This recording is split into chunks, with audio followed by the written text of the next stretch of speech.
안녕하십니까. 둔산동 Q&A 공부방 동화쌤입니다. 수학 오답노트, 수학 공부법 말고 수학 오답노트 또 설명을 해드리는데, 수학 오답노트에 대해서 오해가 굉장히 많습니다.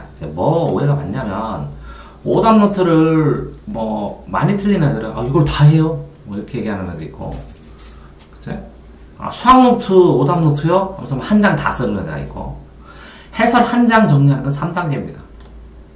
이걸 다 해요? 아닙니다. 틀린 걸 다 하는 게 아니라 이렇게 걸러낸다는 하는 겁니다. 요는 그겁니다. 걸러내면서 단계별로 걸러내면서 하고, 한 장 정리, 해설을 한 문제를 다 쓰는 거는 한 장에다 한 문제만 딱 쓰는 거거든. 한 문제만. 그러니까 단계가 멀어졌잖아. 그리고 여기에서 좀 심화가 돼야 되는데 심화가 안 되니까. 자, 어떻게 되면 1차로 문제를 풀어요. 틀리죠? 맞죠? 네. 맞으면 해설을 정독하고 거기에 개념에다만 형광펜을 딱 씁니다. 이런 개념을 이용해서 냈구나. 개념에다만 형광펜 표시하면 됩니다. 이해됐죠? 근데 특히 이렇게 수학 문제가 있잖아요. 그러면 이렇게 해설이 이렇게 길잖아요. 막 이렇게 해설이 막 써있잖아요. 고등학교 거는. 그런 경우에 이 해설을 이렇게 끊어줘야 됩니다. 이렇게 여기까지 이렇게 끊을 때 여기까지 이렇게 끊어버리면 여기 개념, 여기 개념, 여기 개념, 여기 개념이 연결되죠. 네. 그쵸. 이 개념 중에 이 틀린 문제를 맞출 수 있는 1차 힌트, 결정적인 힌트를 그 문제 번호, 요 1번 문제면 이 위에다가 이렇게 써놓으면 됩니다. 틀렸을 때. 이해됐어요? 네. 그러면 다음에 이게 맞은 거는 이건 해설에다만 이거 개념에다 체크했죠? 네. 응? 네. 그런 다음에 이것도 해설에 체크하겠죠? 해설에? 예. 체크했는데 요거를 문제에다 쓰라고 그랬죠? 이렇게? 네. 1번 위에다. 그런 다음에 2차 풀이를 합니다.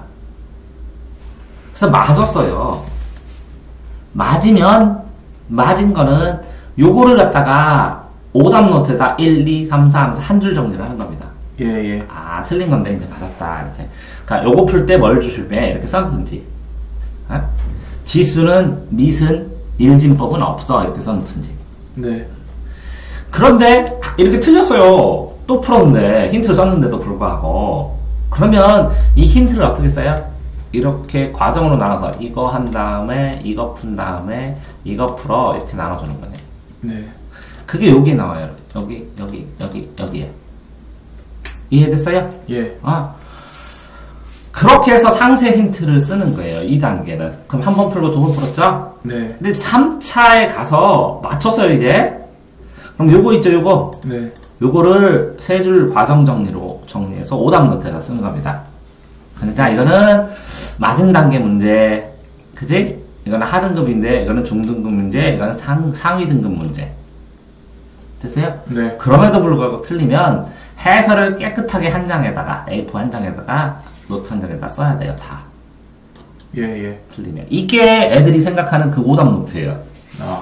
그러면 이렇게 해서 빨리빨리 여러 문제를 할 수 있죠, 이렇게 하면. 네. 근데도 불구하고 오답 정리한다고 숙제 내면 막 전부 다 틀린 거 다 쓰니까, 야, 그러면 5등급 어떻게 해야? 6등급 어떻게 해야? 그거 다 쓰다가 보면 해지지. 그렇죠. 그러니까 이렇게 해야 된다고. 이해되세요? 네. 그래서 요 한 장을 가지고 공부를 하는 거예요, 상세하게.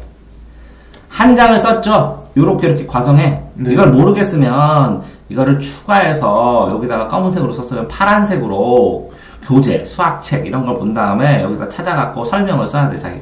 그쵸, 네. A4 한 장에다 썼잖아, 그치? 네. 이렇게 설명을 이렇게 쭉 써주는 거야, 추가로 다 자세하게. 안 그래? 네.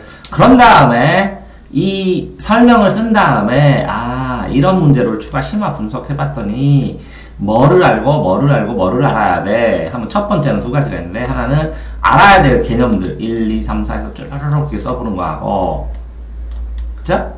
네.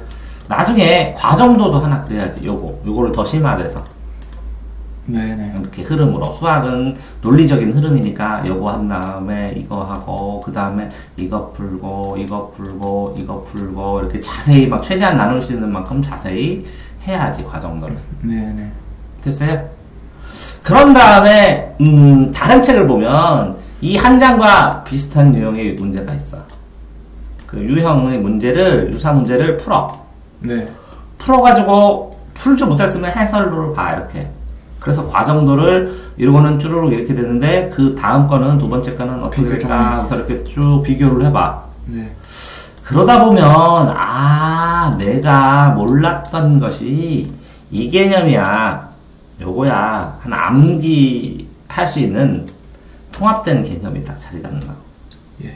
그래서 그거를 갖다가 내가 외워야 될 걸 이렇게 카드로 만들어. 카드에다가 이걸 적어갖고 이렇게 오답 카드 1번, 2번, 3번 이렇게. 네. 그러면 이렇게 쭈르륵 정리하니까 봐봐 이 보통 아이들은 바로 여기서 3단계로 가버리지. 네. 그 다음 이 뒤에도 없지. 예. 그러니까 앞뒤가 없으니까 단계적으로 심화를 못 시키고 오답 노트 쓰라고 하면 힘들라고 그러지. 네. 그렇게 많이 한 다음에는 어떻게 하는 거냐면 문제를 대량으로 읽으면서 문제를 이렇게 끊어보면서 이렇게 이런 문제는 끊어보니까 이런 흐름으로 푸는 거다 생각나. 이거 풀 수 있겠어 풀 수 있겠어 풀 수 있겠어 이상한데? 그럼 체크해놔. 잘 안 잡히는데? 이렇게 네. 다시 해설로 가. 해서 쭉 읽어보더니 단계를 나눴더니 이런 단계구만 이런 단계로 나눴구나 이렇게. 이게 뭐라고? 해설 독서예요. 스크랩은 뭐라고? 문제를 이렇게 풀어야 되는구만 이렇게 그러는구만 이렇게 쭈르륵 살펴보는 거고. 네. 그러면 수학으로 또 이렇게 해설을 이렇게 이건 요 개념 다음 문제 요 개념 이렇게 해설을 쭈르륵 보면 이렇게 독서하는 거야. 해설 독서. 예. 그렇게 해서 이상하구만 하고 이렇게 선별하는 게 확인 선별이요. 확인해갖고 선택해놔. 그래서 요 이상하구만 하는 것만 풀어보는 거야. 본격적으로 자세히 생각하면서. 이해됐어요? 네. 그러면 어려운 문제만 풀 수 있어. 자기 생각에. 자기가 낯선 거. 이해됐어요? 네. 그러니까 오답 노트를 하면서 쌤이 뭐라고 니네가 문제를 풀어야 되는데 오답 노트 강제를 시키고 강제로 하고 이걸 다 써야 되고 이런 개념이 아니라 네. 자기가 모르고 외워야 될 것들을 뽑아내는 과정이라는 거지. 네. 그치? 그러면 자 한 줄 노트는 1단계니까 그치? 파란색으로 쓰고 요렇게 단계별로 나눈 거는 빨간색으로 쓰고 이렇게 해설 한 장에 쓴 거는 이렇게 쭈루룩 됐다가 그 추가로 쓰는 건 파란색, 이 단계로 과정으로 되는 거는 빨간색 이렇게. 네. 그러면 나중에 이 과정도 중에서 복잡한 것만 쭉 압축해 놓으면 통합으로 압축 정리할 수 있지. 예, 그렇죠. 그럼 그걸 암기해야 수학을 잘 푸는 거야. 네. 이게 많이 암기되어 있는 거야. 예. 잘 푸는 애들은. 알겠어요? 네. 그럼 오답 노트에 대한 막연함에서 조금 구체적인 거가 생겼어요? 예. 그러면 얘가 이 문제 위에다 이 간단한 힌트를 썼느냐 안 썼느냐만 보면 이 동화쌤 수업 들었느냐 안 들었느냐 알 수 있겠지? 예, 그렇습니다. 그걸 갖다가 이렇게 한 줄 정리나 세 줄 정리를 했을 때 이 노트를 얼마큼 썼느냐에 따라서 수학 공부량이 결정되겠지? 예. 이렇게 한 장 정리되는 건 사실은 자기 능력으로 못하는 벅찬 거예요. 선생의 해설이 필요한 거야. 예, 그렇습니다. 근데 한 줄, 세 줄은 점수를 올려. 근데 요거 언젠가는 극복을 해야 되기 때문에 해설 한 장 정리를 해놔서 이게 100장이 됐다 봐. 과외 선생님한테 이거 풀어달라고 하면 100장. 그럼 과외 가치 있지. 네. 근데 이런 걸 한 줄 정리할 걸 과외해? 세 줄 정리 2번만 풀면 되는데 이걸 과외해? 아까운 거야. 네. 유일하게 과외할 수 있는 가치 있는 건 이거 해설 한 장 정리해서 자세히 썼는데 제가 만든 오답 책입니다. 네. 쌤, 제가 만든 오답 책입니다. 오답 노트 책입니다. 이걸로 과외해주세요. 그랬을 때 최고의 학생일 수 있어. 이해됐어요? 예. 수고하셨어요.